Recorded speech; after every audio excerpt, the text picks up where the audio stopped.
This is the second in the series of interview preparation for the civil services. The first went on to focus. The first focused on why is it that the interview or the personality test is significant. This one is going to focus on what the UPSC looks for in the candidate.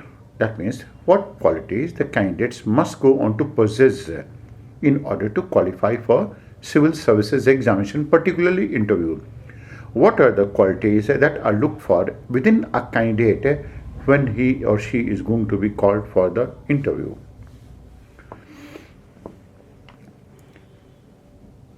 One must consider and one must understand that the interview is the final frontier to clear the examination. The knowledge part has already been tested in the mains, and the last thing UPSC wants is to test is the information level of the candidates. Although the UPSC may falter and some of the members may go on to falter in this case. For example, you will come across some of these board members, maybe some of the chairmen of the board, who keep on asking factual questions as if it is interview is going to be all about. Indeed, they do not go on to follow the ethos of civil services interview testing concept and the philosophy and the theme of it. They don't go on to follow that part at all. But there will be some members who will be always going to be like that. Someone may think of an interview being a test of knowledge, but it is more than that. It is a test of wisdom, the ability to take decisions with the help of knowledge based on vision, based on variables that are visible or invisible, and based on the ground reality. Wisdom is about taking right decisions at the right time. Wisdom is going to be all about taking a proper decision based on certain type of variable, and that goes on to be comprising a lot of rationality in this case. So, wisdom and rationality, both of them happen to be interrelated in one way or the other. So, it is a decision-making ability of a candidate that is going to be put to test. Wisdom is all about it. Information is fact. Knowledge is the ability to process this fact and to analyze it as per the situation. Wisdom is about ability to take certain type of a decision. The expectation of UPSC towards its candidates for the purpose of handling administration are many of them, and they go on to think that the UPSC thinks that the candidate must go on to possess certain qualities. These include balance of perception, whether the candidates have the ability to balance their perception and be objective in their thinking. Second is whether they go on to be reality based rather than perception based, whether they go on to form opinions on the basis of reality or on the basis of perception, or whether the opinion that any candidate has made can be defended or not. The third is whether they have a high sense of observation or not. The fourth is whether there is a very good or enhanced communication skill with the candidate so that he can go on to talk to all and sundry.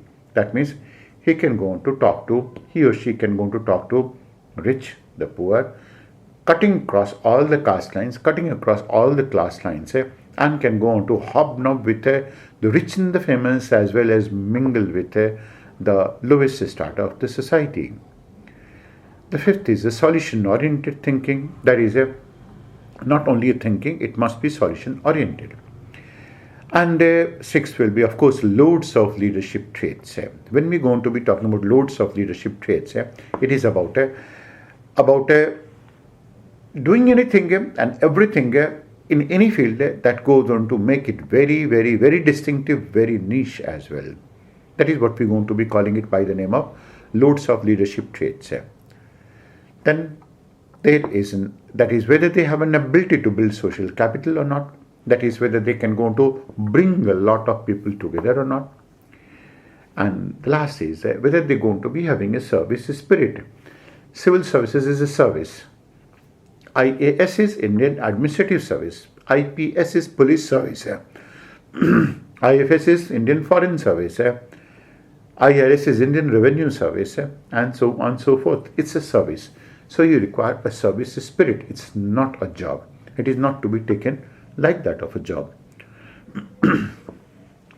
Coming to the first one, that is balance of perception and objectivity of thinking. Balance of perception means ability to strike equilibrium between different perspectives, different viewpoints and different opinions. Ability to strike a balance, that is it's like China is good for India, China is bad for India, China is necessary evil, without China we cannot go on to be in the world, with China it will go on to be always a tension-ridden situation. Now, talking about all of this, perspective is the balance of perception. Different viewpoints, that is if you can go on to take a viewpoint of a media, let's say go on to take a viewpoint of Arnab Goswami, if you happen to be fan of it, then something that is inherently wrong with your thinking in your software. Please go on to get it checked. If it is going to be following maybe any of these other anchors, Barkha Dutt, Rajdeep Sardesai, some of these people are trolled extensively. Is it that they're going to deserve to be trolled, or is it that they deserve to be heard? We're not saying who is correct or not, who is incorrect. We are only talking about they all going to be having a different viewpoint, different opinion, and can we learn from them, and can we go on to find a path that will go on to incorporate these opinions and viewpoints in one way or the other. So these are the traits that allow the candidate to have a continuity of administration. That means if the candidate have this trait of balance of perception, then they allow this to happen, to take place in administration, and even during different governments and with different ideologies. That means they may going to be a part of 4 different type of governments. Maybe imagine someone who has been in the services 1977 in a place like Bihar. So they have gone through different type of phases. For example, they went through the Janata Dal, then they went through Congress, then they went through RJD, then they went through JDU, then they again went through BJP. Now, adjusting themselves in different type of situations without compromising on their ability to work and without compromising on their ability to side with any of this government is what is going to be perception about what is perception balance. It's like thinking, that is an example that can be taken is whether you go on to like Modi, or whether you go on to admire Modi, or whether you go on to respect Modi. We are talking about our Prime Minister, Narendra Bhai Modi. Now, if you are able to make it very clear, that means you are somewhere, you are in some place, liking it, admiring him, or being objective. Finding a way, sometimes you can go to like him, you cannot go to like him as a person. It's not that you know anything about that person at all. Nothing except for whatever that is written in media, and then you don't have any one-to-one relationship with the Prime Minister by way of which you can actually go on to know that he is likable or not. But then he is one of those Prime Ministers that is liked by maximum number of people in the world, and you have no option other than admiring him. Similarly, Pakistan is an enemy. Is it that Pakistan is an enemy state? Is it that the people of Pakistan are enemies? Or is it that the government of Pakistan is an enemy? Now, all 3 of them are different. We are balancing the perception in this case. Then, is China an enemy? Should the Chinese goods be banned? Is it that we can go to live without the Chinese goods? The moment you start finding an answer, you're going to find that no, we cannot go to live without their goods. We are not exactly accustomed to it, we are not exactly habituated to it, but then it has some amount of a balance of trade. We are not in a position to wipe out that balance deficit with it. So the bureaucracy has to embrace all of these perceptions. It has to take into account everything and then go for an unbiased disposition. The UPSC wants to see that the candidates don't suffer from these type of biases, either towards the citizen or towards the government, or against the citizen or against the governments. Second of this trait is a reality-based opinion. Rumors and hearsay shouldn't influence the decisions of the administrators. We say rumors and hearsay shouldn't affect. If anyone is getting affected by rumors and hearsay, it basically means that the person hasn't got a personality. The person is weak. Any person who goes on to take any decision on the basis of rumors is important, largely because they may not go on to have the courage to face the reality. And they want to be intoxicated by the fact that they have taken a decision on the basis of rumors, and they be enjoying taking that type of decision. Civil services, anyone who is going to win civil services, their quality, one of their most important quality has to be that they have to have reality-based opinion. That is, the prospective administrator must have the capability to see things in black and white and separate it from being colored. It's not like mixing and matching two of them. They must be having a very high degree of emotional differentiation. We're going to give an example, that is how it has not been a reality-based opinion with respect to some of these candidates. One of these candidates was asked in the interview, that is, which is the one state will guide like to take and which is the one state he will not like to take as a cadre. And he said that the last state he will like to take as a cadre is going to be Gujarat. That was some 6-7 years back. And people asked why. The board asked why. He said that largely because the person concerned and the chief minister, he happens to be a murderer in that place. And that's why he won't go on to go. So the board asked him finally, that is, supposing you are given this cadre, will you going to leave the service? Then he had no answer. He was bound to say yes in this case. Had he said no, then he was going to change the government. Now that is a complete extreme. And one of these type of extremes. He based it completely on the basis of perception, completely on the basis of rumors, what he knew. Now, we do not have any right to say that our Prime Minister has been involved in any such type of event that took place in Godhra, largely because the court has exonerated him of it. There is no way that we don't have any right about any person to think in such a manner. Now, it's not the type of decisions that the students require to make with respect to some of these type of questions. The prospective administrator must see what is there rather than what is to be seen. That means he must go on to see what exists, not exactly that he sees what he wants to see. This requires an uncluttered mind, clear, innovative thinking, logical conclusion, and more important, the process of deriving a conclusion. That means the process of logicking anything out must be very, very, very clear. A mind and personality that arrives at any conclusion on the basis of hearsay or rumors is very weak personality. He or she can be swayed easily, and the conclusion arrived at of those persons will be disastrous at times, because that is not based on truth, that is not based on objectivity, that is based on rumor.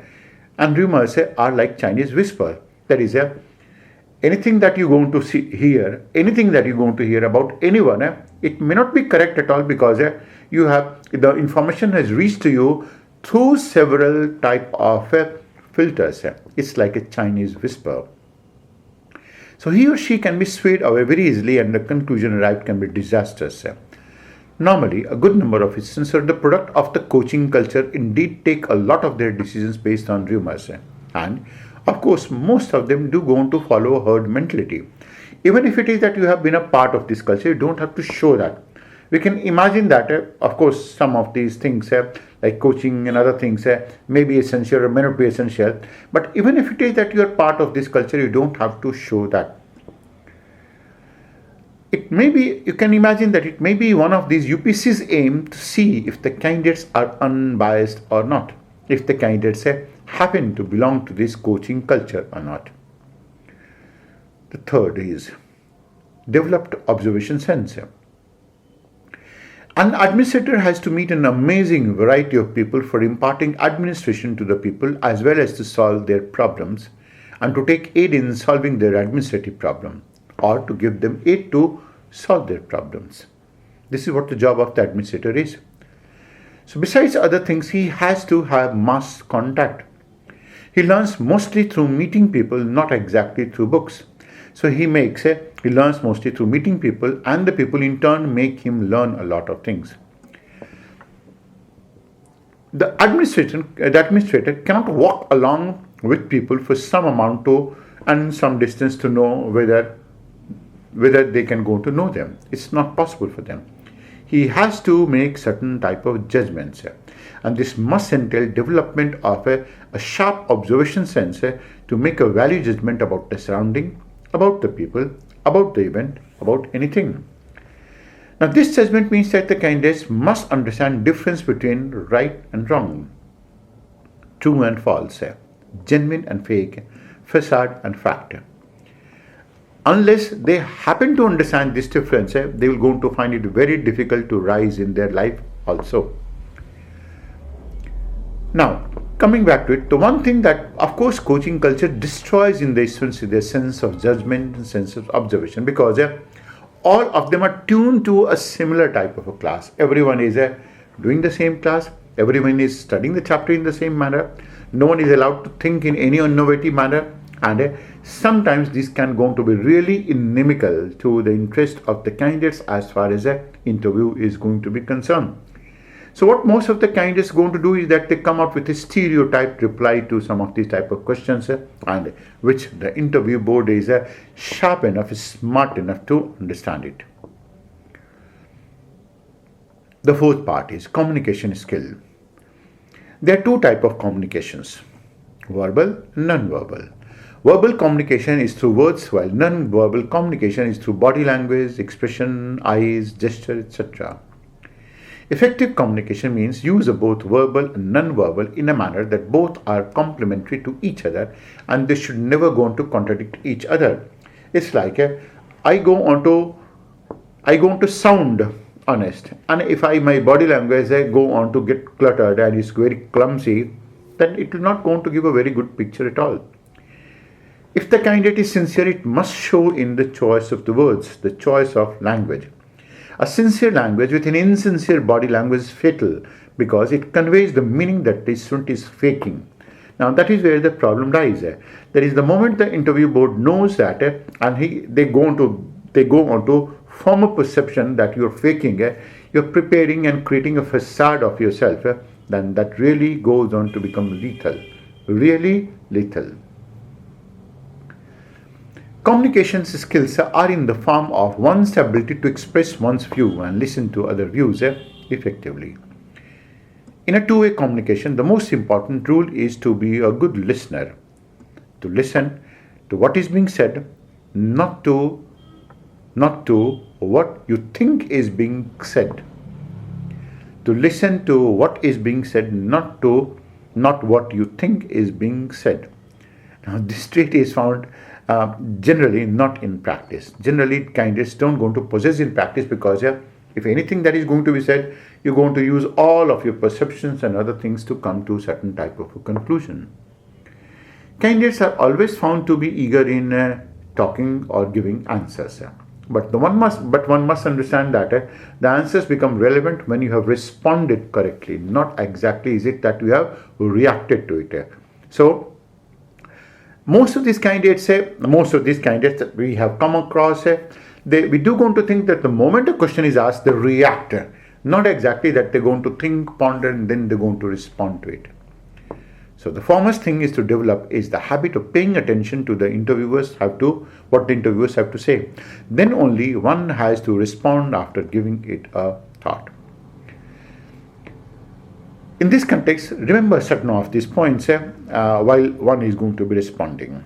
First is be very careful in choosing the words in whatever language you happen to speak, as inappropriate words here and there might change the meaning completely. Speak minimal. Try to be as precise as you can go on to be, but at the same time, be very, very clear in your exposition. Now, these things do come with practice. It's not exactly a one-day change. and it's not a cosmetic change. Any cosmetic change that you're going to bring about in yourself may going to be caught if the board happens to scratch this cosmetic facade that you may be wearing in this case. Second is, you can also go on to use a persuasive communication. Persuasive communication aims at persuading others to see a problem from manifold perspectives and try to press to the point that is one is more comfortable about. Sometimes the interview is guided by what you have answered. That is, it's called as lead interview. We'll talk about it when you're going to come to types of interview. So you have, in response to a question on, let's say, urban problems, you said that is urban problems have taken place largely because the traffic separation doesn't going to be very clear on the roads. Now the interview will going to catch you. What is traffic separation? Say, now when you have talked about traffic separation, you're going to say for the purpose of traffic separation, you require a remote sensing satellite. So they will going to ask you, what are the payloads of remote sensing satellite that will go on to track these things? So and so forth. That's the lead interview.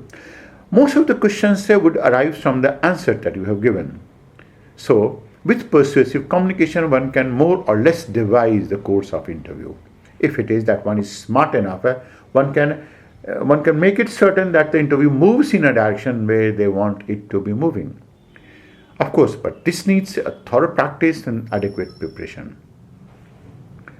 Now, one can go on to lead the interview in this case, and the lead interview can go on to be, as we talked about, that is, let's go on to begin with it.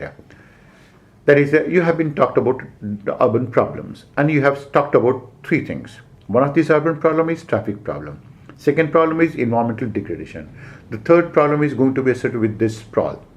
Now the board will go on to start asking you with traffic problem, and let's say you are giving a lead interview. That means you wanted that the board should go on to ask you a question that you want the board to be asking. So you say there is one of these biggest problems of traffic is associated with the separation of the vehicles on the road and traffic separation. So one question will be asked. The moment you're going to talk about, it will go on to talk about traffic sense. The moment you're going to be talking about traffic sense, you will go on to talk about education. The moment you're going to be talking about traffic education, they're going to talk about the type of infrastructure some of the schools or the colleges may go on to have with respect to that. The second part of the lead interview can go on to be associated with environmental degradation. Taking an example of environmental degradation, or let's say pollution in Delhi, you go on to give an answer that most of these pollutants happen to be coming from Punjab and Haryana, which is largely affected by stubble burning. So you have prepared a base for yourself. They're going to ask you stubble burning. Then why is it that the farmers go to do stubble burning? Which are the type of crops? Or why is it that the crops cannot go on to be relocated? Why is it not that the crops can be allowed to decompose in the field? How is it that this stubble burning can go on to be taken care of? That is, can they be converted into bales? So if you go start talking about bales, then they're going to talk about what are the new technologies that have been there. Then the fourth aspect can go on to be, there is the government has announced 2 lakh crore rupees of a package to bail out the banks because of a large number of cases with respect to NPA. So is it not that even 11,000 crore rupees can be going to be given to the farmers for the purpose of tackling the problem of stubble burning? Now that is how it can go on to be a lead interview in this case. That was fourth one. The fifth is solution-oriented thinking. An administrator's job is to constantly look for solutions to the problems that exist or are evolving in response to the changing milieu. Problem-solving skills are relevant for evolving solutions to a problem or a set of problems. Problem-solving skill is an attitude, a personality and a character trait, and a trait that is inbuilt, ingrained, and enshrined in one's personality, or the trait that can be acquired as well. And this can be acquired with a proper practice. Negative-minded people do not have a problem-solving skill. This is largely because negative-minded, that means you're going to see negative in almost everything, and of course you can go to see that. If you are on one side, you can go on to find that the Prime Minister is going to be doing a very, very good work because he is making the Fundamentals of economy very, very, very sound. The fundamentals of foreign policy and association very, very, very sound. But on the other hand, you're going to see that, of course, the country is suffering from unemployment. The country is suffering from so much amount of economic problem. The growth rate of the economy has dipped. Now, there is always going to be one side of it, and you cannot go on to look at the other side largely because you're going to be nurturing certain type of prejudices against someone. Again, in this case, coaching culture is detrimental, largely because most of the students do going to get affected by negative thinking because of the type of environment in which they are.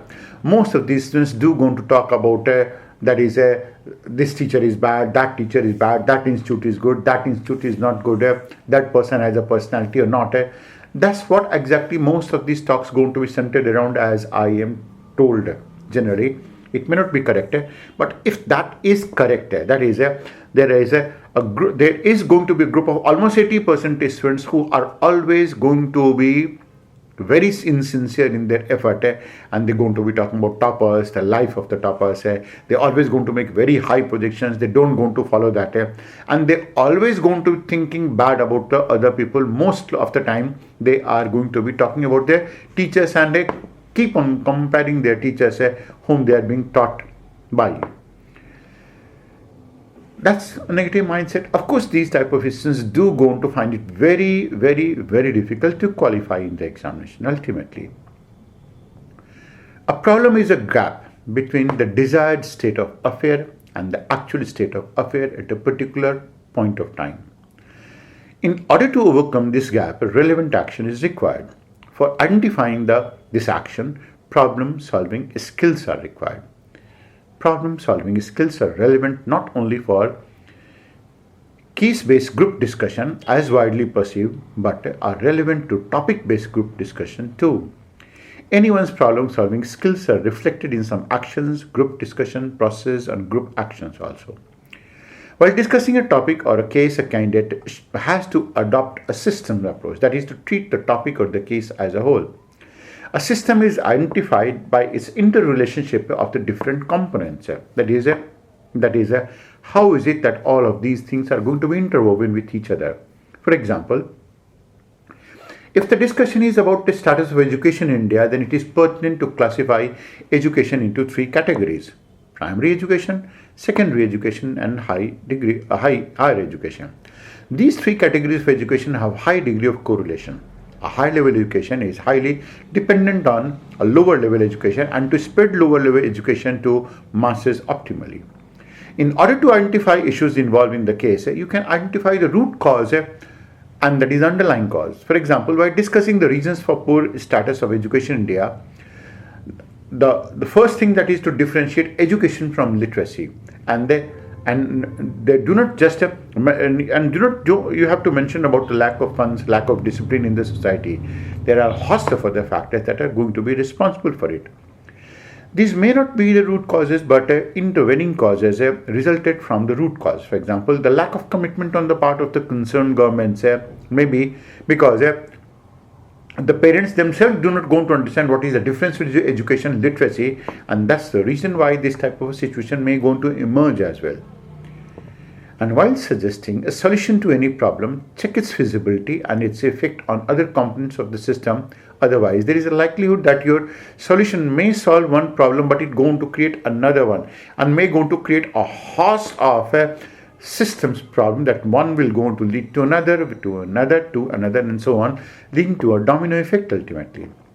For example, if the suggestion is on allocating more funds to education, it has to mention from where these funds should be coming, as the government is always going to be short of funds.